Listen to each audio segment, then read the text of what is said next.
The idea of saving up and paying cash for a car can sound daunting, but making this change in my life was one thing that helped me hit that millionaire marker by age 35. So I'm going to give you the 5 simple steps that help me pay cash for my cars, and I know they can help you too. Every mountain is climbed one step at a time, so let's hit that first step. Step 1, decide to pay cash. Now that might sound ridiculously obvious, but your mentality is actually the most important part of this win.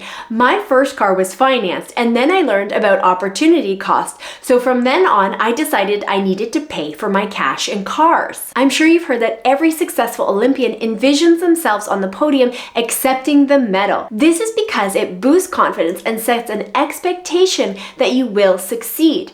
And I know that can feel like an impossible mountain to climb because I've been there. But the bottom line is that if you want to break the vicious cycle of the endless car payment, you have to decide and know that it is possible to break. With a little discipline and hard work, you can pay cash for your car and never ever have a car payment again.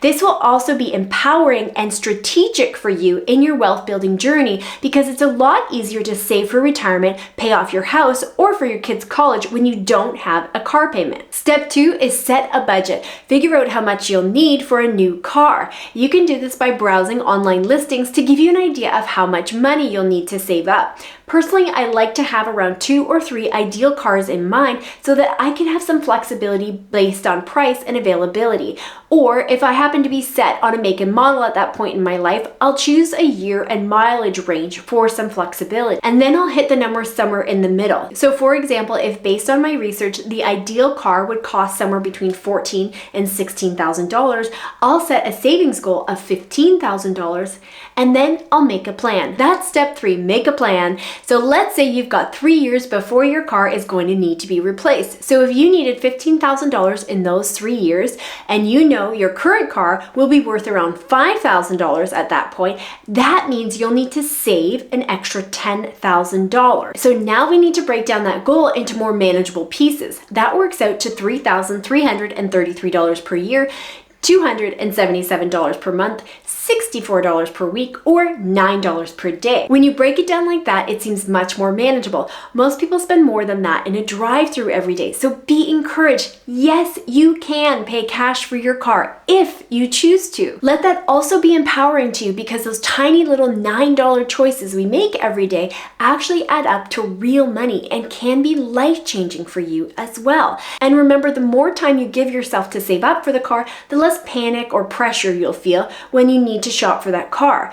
And you might even reach that 3-year mark with your $10,000 in hand and realize that your current car is still in good shape, so you decide to keep saving either for a fancier car or something else that's important to you like retirement, college, or for your first house. And that brings us to step 4, set up a high yield savings account. I would never recommend investing the money that you're using to save for a car because it needs to be used in a short period of time. And with the market always fluctuating, it could make it very difficult if the market takes a dip right before you need the funds to buy your new car. So for this type of savings, I would throw it into a high yield savings account. Hey, if you're enjoying this video so far, I just asked one small favor. Please give me a thumbs up and hit subscribe if you're feeling extra generous. Also, one strategy that I find super easy as well is making the savings automatic.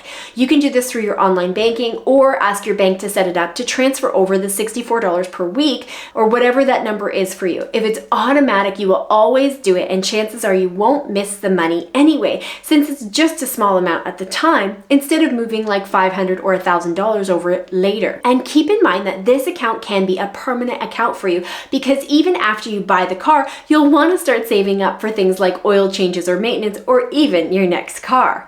The sooner you start saving, the easier it will be. So this brings us to step 5. Find the money. So where is the $64 going to come from? There are a number of ways that you can find the extra money in your budget, from boosting your income to cutting back on expenses to saving on taxes. So check out my video on how to save money for some practical ideas on where that money can come from. And if you found this video helpful, please give me a thumbs up and hit that subscribe button for more personal finance and investment videos. See you in the next one.